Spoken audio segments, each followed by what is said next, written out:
juga. Iya, kita kosong. Gimana? Kosong ya. Baru saya umur tahun ini 70 tahun.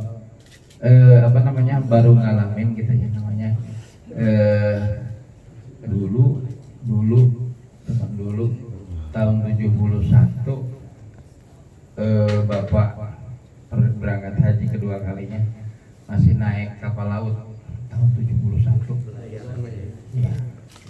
Itu ya 15 hari baru nyampe kata ke Jeddah. Itu masih berangkat juga. Sekarang pesawat udah banyak banget ditunda.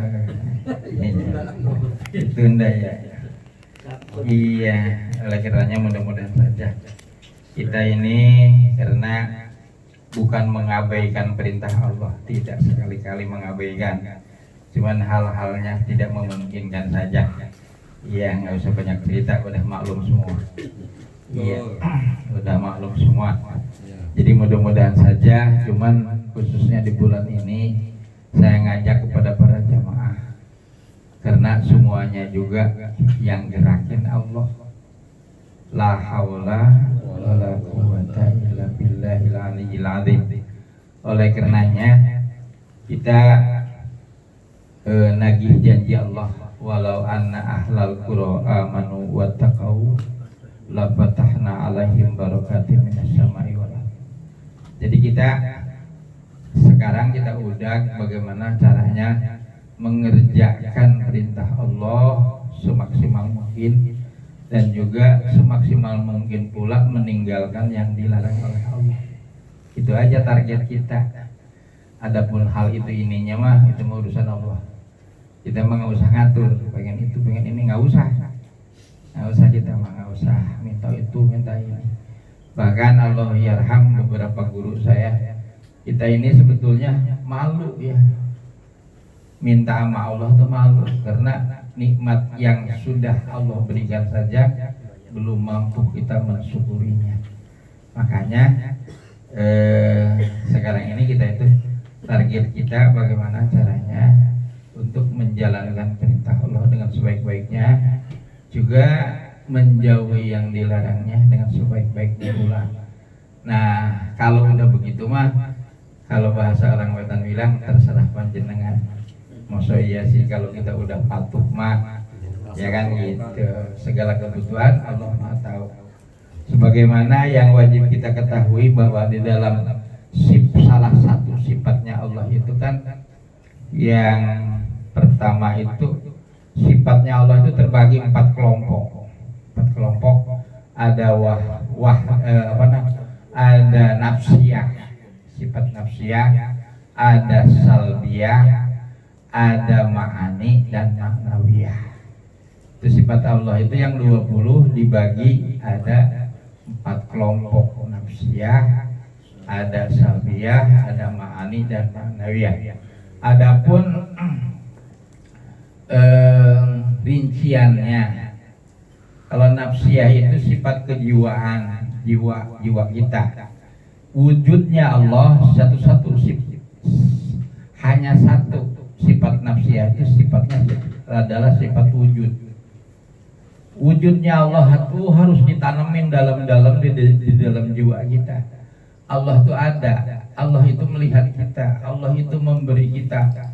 Karena Allah ada, Allah selalu memberi kita. Nggak minta juga dikasih, buru-buru minta. Nggak minta aja Allah ngasih. Iya, nggak pernah kita minta enak ngedep sama Allah. Ya Allah, enakin ngedep supaya bisa ngelihat yang cakep, bisa ngelihat yang jelek. Kagak pernah minta sama Allah, tapi Allah kasih terus. Iya, Allah kasih terus. Kentut juga nggak pernah minta lancar gitu, kagak pernah. Tapi Allah kasih lancar. Kalau kasih macet aja, hari aja kasih macet. Punya motor butut aja jadi juga. Itu second gitu kan. Tuh gitu ya, mahal tuh nikmat Allah tuh. Cuman diketahui bahwa itu nikmat setelahnya sama Allah diambil nikmatnya. Begitu diambil baru sadar, oh iya nikmat Allah. Gitu. Nah, ini sifat nafsiyah ini supaya kita selalu ingat kepada Allah, wujud Allah itu selalu ada, baik itu di dalam jiwa maupun di dalam pandangan.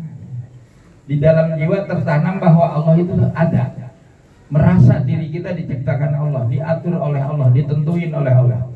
Kemudian begitu pandangan mata kita dijadikan selalu pandangan itu tafsirah, itu semua yang kelihatan sama kita adalah kebesarannya Allah.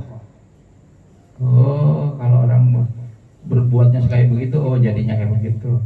Oh, orang kalau yang selalu berbuat begitu, jadinya begitu. Terus saja sama kita diamatin, dijadikan tafsirah. Iya. Karena mata zahiriyah ini Pak akan berfungsi sebagaimana yang dikehendaki oleh Allah di dalam tujuan menciptakannya. Nah, dalam tujuan menciptakan mata oleh Allah, wa ja'ala lakumus sam'a wal absara wal afidah la'allakum tashkurun. Nah, jadi istilahnya pandangan mata ini salah satu fungsi yang paling besar adalah mampu menjadikan tafsirah supaya mendorong bisa bertakwa kepada Allah. Nah, kan itu pandangan. Cuman mata zahiriyah ini nggak akan berfungsi benar kalau mata batinnya buta. Iya, harus dua-duanya mulai. Ya, jadi mata zahiriyah nggak akan bisa berpandangan benar kalau mata batinnya buta. Contohnya, salah satu contoh. Nah, mata batinnya buta, tuh bocah pang ya. Itu bocah pang. Kalau kata kita mah kan jelek ya, agama di belekan segala macam, udah bau segala macam. Tapi itu ditatoin sampai ke mata-mata, ditatoin mukanya habis. Kalau kita kan lebih dari monyet jeleknya. Kata mata kita yang waras gitu.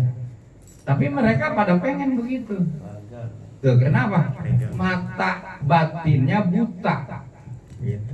Nggak ada cahaya iman dikit-dikit aja, sehingga mata zahiriyahnya tuh nggak berfungsi baik.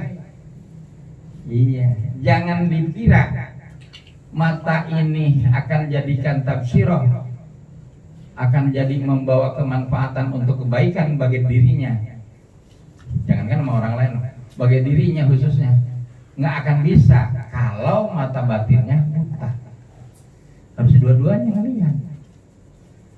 Iya, itu begitu Pak. Jadi mata zahiriyah ini harus ada bekal dari apa? Ada bekal di hatinya itu wujudnya Allah. Wujudnya Allah harus selalu ada. Ya, bahwa gerakan dia apapun merasa merasa dilihat oleh Allah. Nah, itu fungsi daripada konsekuensinya daripada pelaksanaan iman dan Islam akan kesononya jadi ihsan. Antakbudallah ka'annaka tarah. Engkau menyembah kepada Allah, engkau mematuhi kepada Allah, ka'annaka tarah, seakan-akan engkau itu melihat Allah, melihatnya. Gitu. Fa illam takun tarah, kalau memang kamu tidak melihat, fa innahu yaraka, sesungguhnya Allah itu melihat kamu, minimal merasa dilihat oleh Allah, kan gitu. Nah, kalau udah bekal ini, berarti mata batin kita tuh udah nyala tuh. Nah, nyala. Bila mana mata batin kita nyala, otomatis mata zahiriyah ini pandangannya akan bagus. Pandangannya akan bagus. Kalau melihat wadon yang telanjang, mungkin kalau orang yang beriman malah nangis juga. Itu. Tapi kalau umpamanya mata batinnya itu buta, pantes ya gitu, dia kata gitu. Ya mungkin kan yang kagak-kagak begitu. Itu begitu ya. Jadi mata batin ini, makanya ada istilah basir, ada basirah. Kalau basir penglihatan zahiriyah, kalau basirah penglihatan batin. Iya, penglihatan batin. Kalau penglihatan batin ini kalau Allah udah buka, ya dunia ini kecil, dunia ini kecil, kelihatan semua. Kalau Allah buka, iya, sehingga di dalam kitab tauhid, jika kita itu udah dibuka mata batin kita sama Allah, dunia ini kecil, kelihatan semua, nggak ada yang terpendam bagi dirinya. Contohnya wali-walinya Allah, walinya Allah. Allahu yarham, salah satu guru pernah punya temen istrinya hilang di Mekah. Istrinya hilang, udah 2 hari dicari-cari kagak ketemu. Gitu ketemu. Oh, ingat. Telepon putra gurunya, telepon. Tolong katanya, Kiai kasih tahu istri saya hilang di Mekah. Dia kata gitu. Begitu dikasih tahu, ya, dia kata, itu dilewat-lewatin mulu sama kamu, dia kata gitu. Itu dekat pintu nomor sekian, dia kata di situ adanya. Lagi nungguin kamu lewat-lewat mulu, dia kata gitu. Gitu. Itu nyata benar kelihatan tuh. Itu kan Indonesia Mekah. Masih yang ada di Masjidil Haram masih kelihatan. Tuh gitu. Jadi kalau mata batin ini jauh lebih luas pandangannya. Kalau mata zahiriyah ini kelilipan sama pasir atu aja udah kagak bisa ngelihat. Apalagi dua-duanya, walaupun atu yang kelilipan, dua-duanya kagak berfungsi mata. Kalau mata zahiriyah kan gitu. Teriak dulu mata gua dari tadi ini. Begitu ya kan.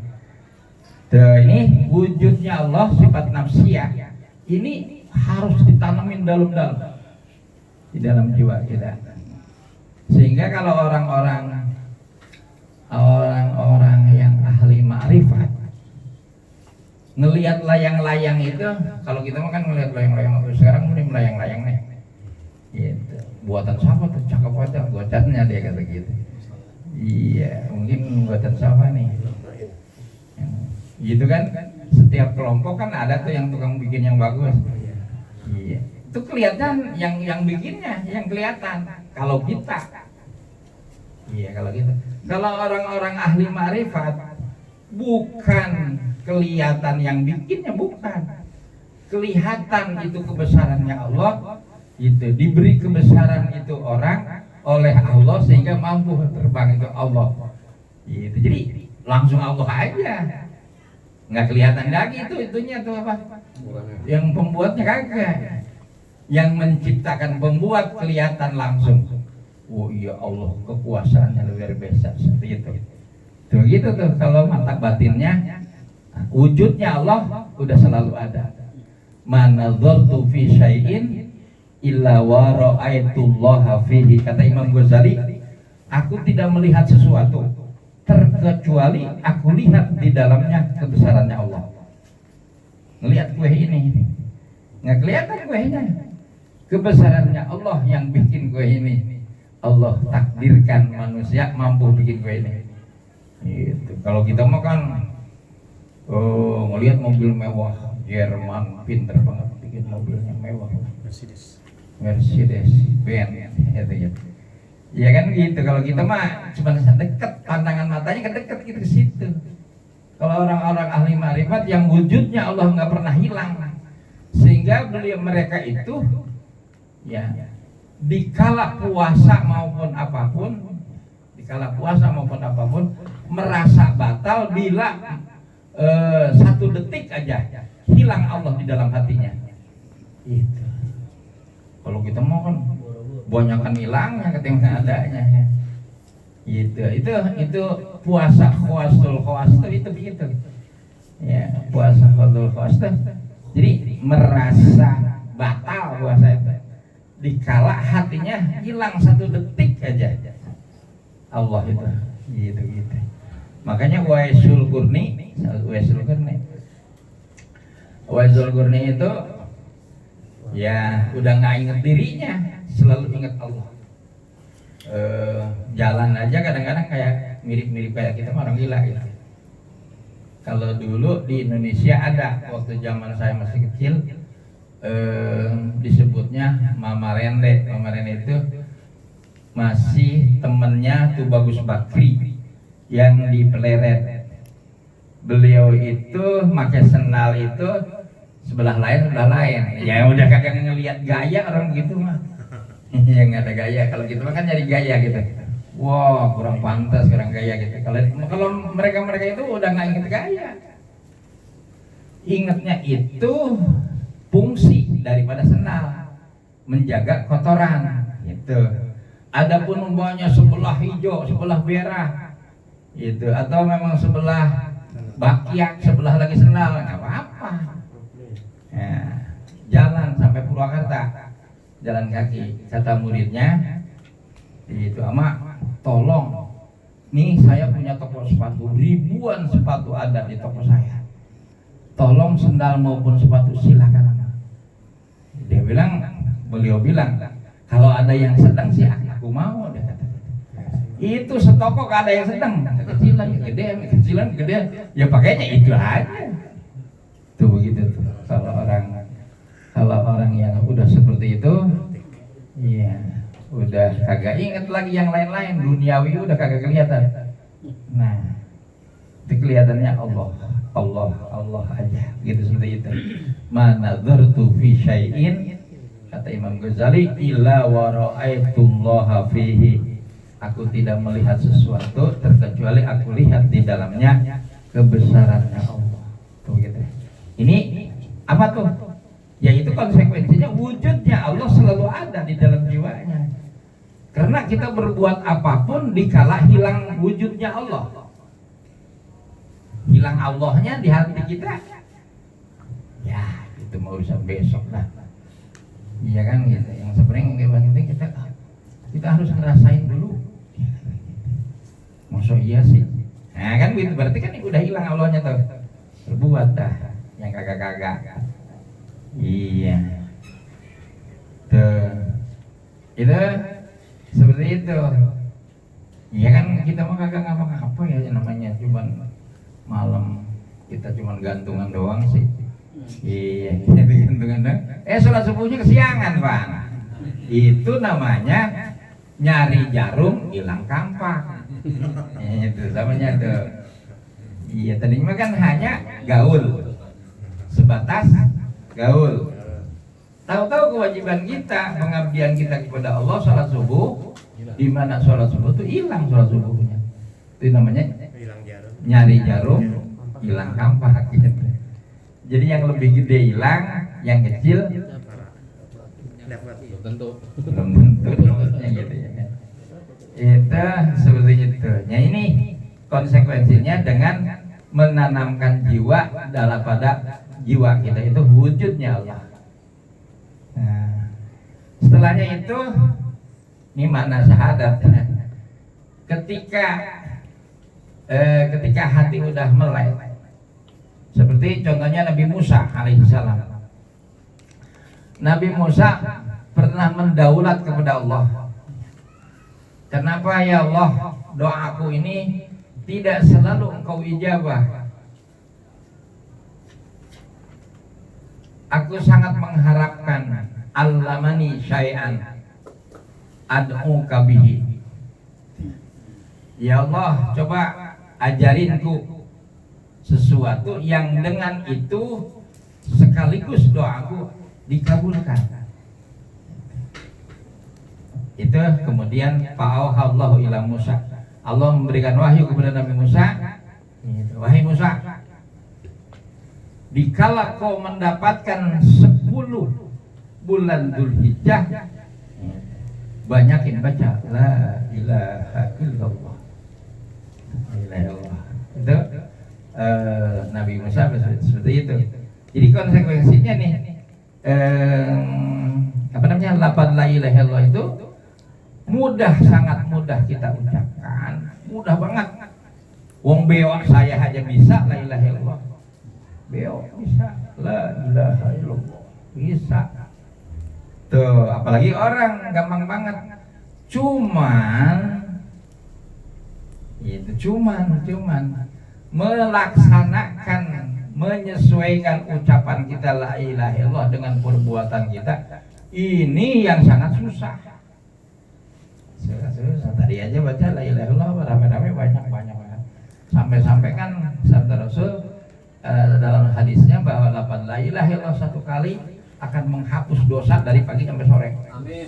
Tuh, coba tadi bacanya berapa kali? 100. Banyak banget. Tuh, ya satu kali itu bisa menghapus dosa dari pagi sampai sore. Nah, bagaimana tuh kalau banyak? 3 bulan. Tuh, 3 bulan habis. Itu kan begitu. Ya. Apa sebab kok luar biasa? Sampai-sampai barang siapa yang kalamnya itu diakhiri dengan lafaz la ilaha illallah, itu dahulal jannah bighairi hisab, masuk surga tanpa hisaban lagi. Begitu lagi cekluk-cekluk mau wafat, la ilaha illallah, habis. Nah, habis dah. Itu masuk surga tanpa dihisab. Berarti lafaz la ilaha itu luar biasa kan manfaatnya. Cuman kita masih hidup, ngucapin la ilaha illallah gampang, melaksanakan menyesuaikannya berat banget. Gitu. Suluh absen. Sekarang kalau pegawai negeri DKI itu ada kalanya absennya itu jam 3 pagi sebelum subuh. Kata guru-guru yang ngajar di DKI, itu waktu subuh itu udah absen tuh, karena sekarang lockdown, sebenarnya ngajarnya di rumah. Iya, ngajar di rumah. Jadi absen itu jam 3 sebelum subuh. Nah, karena merasa digaji, walaupun sebelum subuh, pada absen tuh guru. Iya kan? Coba suruh sholat subuh mah, baca istighfar sebelum subuh. Ada yang mau? Jarang banget. Tuh. Iya kan? Kenapa? Karena wujudnya Allah kadang nongol, kadang kagak. Kalau lagi nongol semangat, kalau lagi ngelop hilang. Ya begitu. Padahal kan secara kajian mestinya jauh lebih patuh kepada sang pencipta pimpinan kita ketimbang kepada pimpinan kita, kan gitu. Kalau Allah itu kan yang menciptakan pimpinan kita, mestinya kita jauh lebih patuh kepada zat yang menciptakan pimpinan kita daripada kita mematuhi yang diciptakan oleh Allah itu. Kita kan jauh lebih patuh kepada yang diciptakan oleh Allah. Itu gitu. Terus yang selanjutnya, manusia sekarang dikarenakan udah lupa sama Allah, kebanyakan udah lupa sama Allah, sehingga yang dijadikan Tuhan sama mereka itu yang dijadikan Tuhan sama mereka adalah biro'yihim wa ungkulihim, hasil pemikiran dan akalnya. Itu yang dijadikan Tuhan. Iya, coba dah kita teliti. Sekarang seluruh profesor itu untuk meneliti bagaimana bikin vaksin corona. Tuh, itu kan suruh berpikir. Penelitian itu biro'yihim wa ungkulihim. Nah, itu digunakan itu.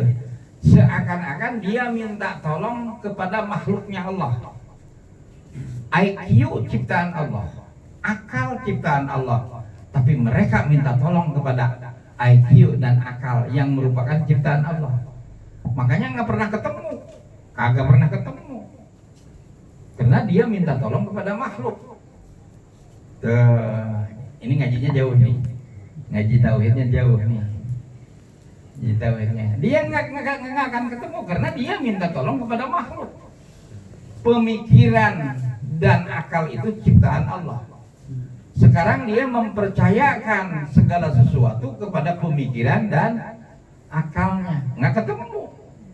Contoh, zaman dulu ada Allah turunkan penyakit AIDS.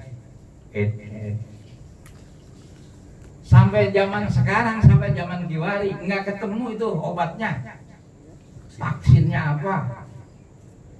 Akhirnya sampai toke jadi sasaran. Toke jadi sasaran. Iya dipakai uka-uka, dia kata ini obat kira-kira nih toke ini obat penyakit air. Sehingga kalau dapat yang 50 cm dibayar 1 miliar. Itu ya kan? Itu orang yang nggak punya kerjaan sampai miring itu sepatu. Kagak ketemu-temu, dia kata asal diukur ngecilin. Itu dari tadinya itu nyari obat air. Itu hasil pemikiran dan itu akalnya nggak ketemu. Karena makhluk itu terbatas kemampuannya. Ya namanya ciptaan Allah terbatas. Coba kalau minta sama Allah, ya percayakan semuanya kepada hukumnya Allah. Inna hadzal qur'ana yahdi lillati hiya aqwam. Bahwa Al-Qur'an adalah memberikan petunjuk kepada jalan yang lebih lurus. Nggak ada yang lebih jalan yang lebih lurus, petunjuk yang lebih lurus melebihi daripada Al-Qur'an, yaitu firman-Nya Allah kan. Nanti ketemu. Iya, kalau akal sama pemikiran nggak akan ketemu, kagak akan ketemu. Iya, salah mulu, nggak akurat, salah mulu karena kira-kira. Kalau Allah itu yang menciptakan segalanya, kadar dan ketentuannya, yang jadi penyakit itu Allah yang maha tahu. Makanya gampang, gitu sama Allah mah, gampang. Bagi Allah gampang. Sekarang corona ya, masa yang tempat suci yang ditutup? Itu aturan kan tempat maksiat, hotel, tempat karaokean, LGBT. Tuh LGBT tuh yang wadon sama wadon, lanang sama wadon. Zaman dulu juga kan kaum Nabi Lut gimana? Ditenggel di balikan bumi. Ya buminya dibalikin sama Allah. Tuh Nabi Lut. Nah sekarang kan jauh lebih modern. Dulu mah lanang sama lanang doang. Sekarang mah wadon sama wadon ada di Indonesia. Mestinya yang begitu, jangan masjid yang ditutup. Ini mah masjid yang ditutup. Tuh, ya kan begitu. Makanya solusinya nggak akan ketemu, tidak akan ketemu, karena mereka minta tolong kepada makhluk, yaitu biro'ihim okulihim. Nggak ketemu. Iya, itu seperti itu. Jadi makanya kita minta tolong tuh fasta'in billah, minta tolonglah kepada Allah, jangan kepada siapa-siapa lagi. La ilaha illallah. Tidak ada Tuhan yang wajib diibadahi, yang disembah, yang dipatuhi, yang diikutin melainkan Allah.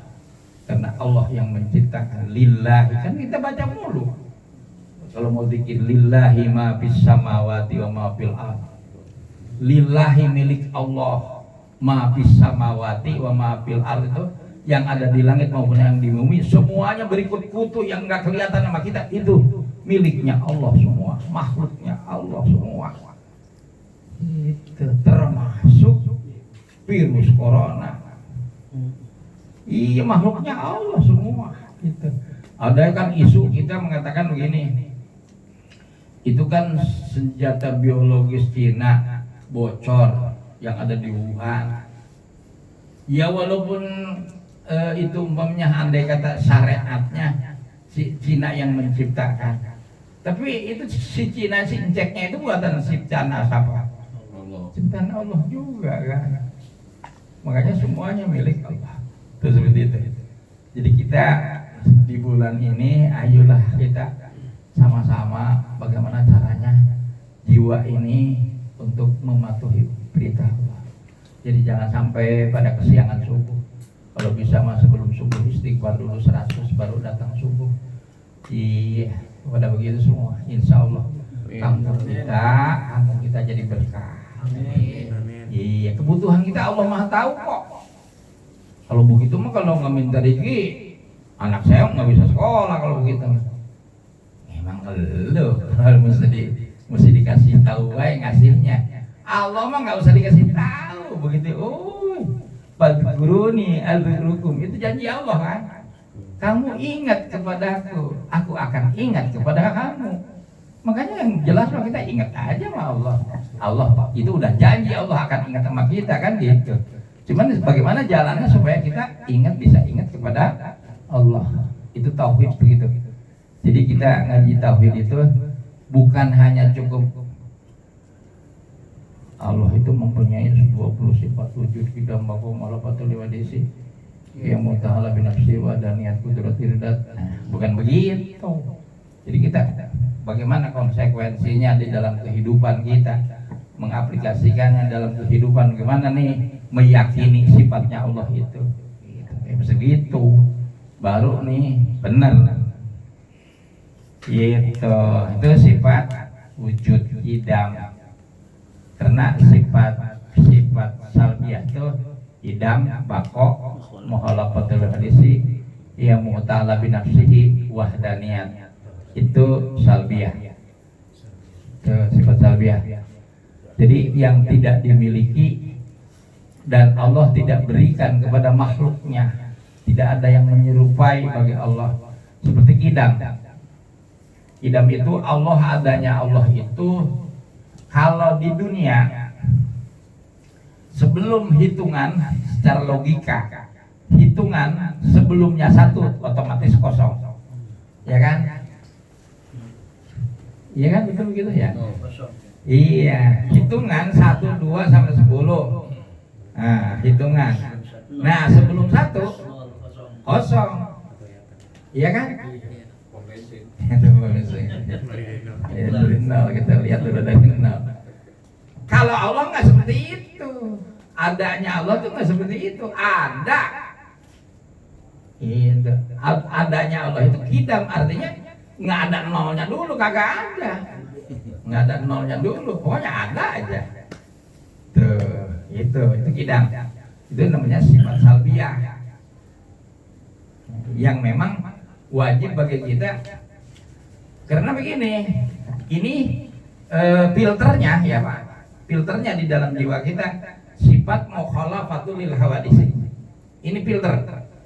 Sifat mukhalafatul lil hawadis ini merupakan filter. Karena kalau saja kidamnya Allah itu ada awalnya, artinya dimulai dari kosong. Contohnya seperti saya kelahiran 50. Berarti 49 saya belum ada. Ya kan gitu. Nah, kalau saja Allah itu ada hitungan seperti itu, berarti Allah itu serupa dengan makhluknya. Ya kan? Kalau Allah serupa dengan makhluknya, otomatis ada kelemahan, tidak wajib disembah sama kita. Nggak wajib, ngapain nyembah sama orang sama yang lemah, kan gitu. Nah, makanya Allah itu kidam. Ini jaringan sifat salbiyah ini adalah mukhalafatul lil hawadisi. Kemudian ada sifat bako, di situ ada dalamnya bako. Artinya kekal abadi. Nah, kekal abadi. Sehingga tidak ada habisnya, tidak ada rusaknya bagi Allah. Kalau rusak kayak kita rusak. 50 tahun habis, 60 tahun habis. Berarti sama juga sama makhluk. Iya, kalau sama, apalagi semua ada Tuhan Bapak, Tuhan Ibu, tentunya mertua. Mungkin mertuanya lebih gagah. Iya. Punya mertua. Punya mertua. Punya mertua. Punya cucu nanti. Itu kan logika kita nggak masuk, kagak masuk. Hal-hal yang serupa itu kalau akal yang sempurna nggak akan masuk. Ada Tuhan Bapak, Tuhan Ibu, lagi-lagi apaan? Ada mertuanya.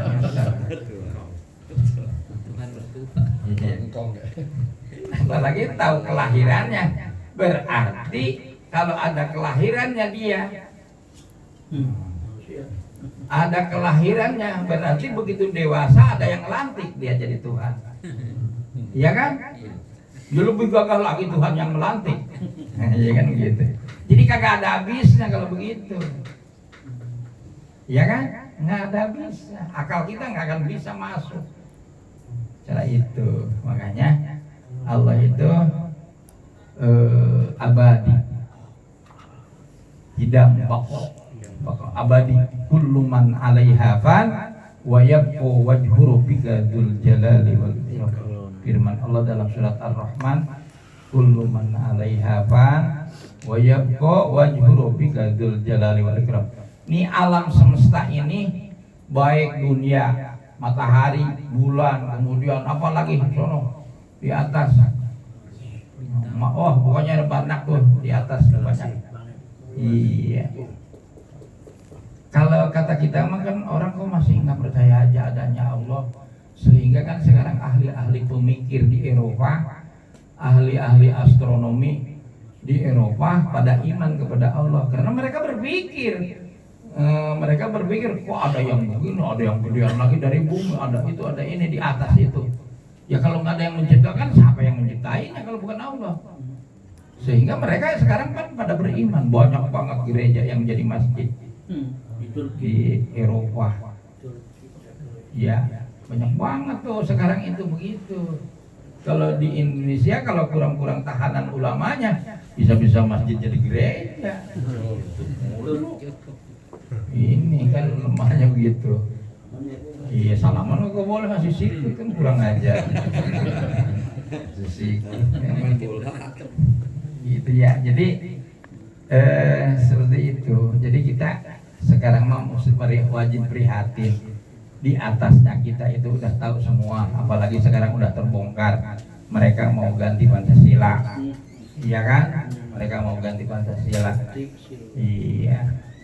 Jadi Trisila, jadi Ekasila. Tidak, jadi berketuhanan yang berbudaya. Jadi mereka itu akan menyeimbangkan antara ketuhanan dengan budaya. Gitu. Nah ini kan wajib antisipasi bagi kita semua. Bila dibutuhkan ya wajib turun, ya kita wajiblah turun.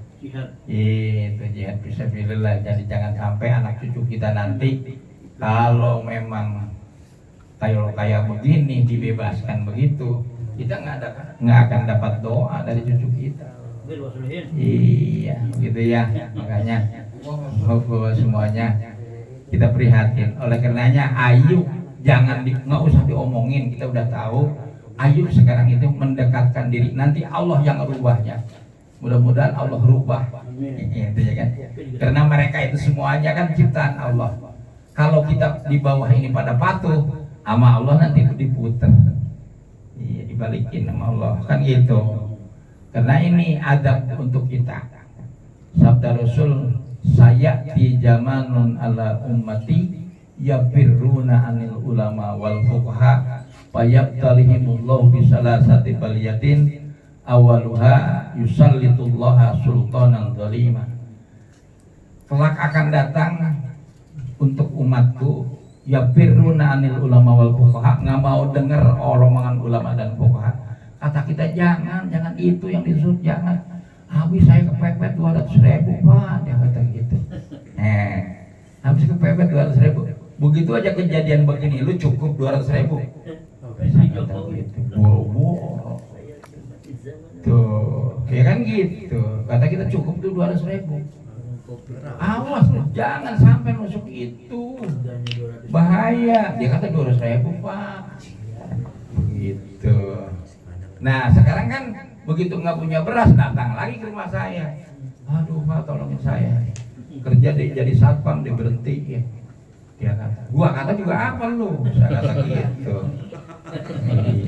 Kalau udah begini, gua juga nih, saya kata gitu. Saya kesel, jadi kadang-kadang kesel itu Pak. Tuh begitu. Nah, ya firruna anil ulama wal fuqaha. Mereka itu nggak mau dengar fuqaha dan ulama. Payab jalihimullah bisalasati balatin. Allah akan kasih balai, kasih azab dengan 3 jenis azab. Kalau udah nggak mau dengerin ulama dan fuqaha, Allah akan kasih balai dengan 3 jenis balai. Yang pertama, yusallitullaha sultanan dzalima. Akan Allah berikan pemimpin yang zalim. Ya seperti sekarang ini. Karena nggak mau pada patuh sama petunjuk ulama, begini jadinya. Terus yarfa'ul barakah min kasbihim. Allah akan hilangkan keberkahan daripada hasil usahanya. Hasil keberkahan nyata semua, ini nyata semua. Cuman yang paling ngeri yang terakhir adalah yakhrujuna minad dunya bighairi iman. Mereka akan meninggal tanpa membawa iman. Naudzubillah. Tuh begitu ya. Ini kan dari akibat enggak pada patuh kepada ulama, dikasih pemimpin yang zalim. Kayak begini sama Allah. Makanya sekarang mah obatnya, ayo kita semua pada berusaha untuk bagaimana caranya menjalankan perintah Allah dengan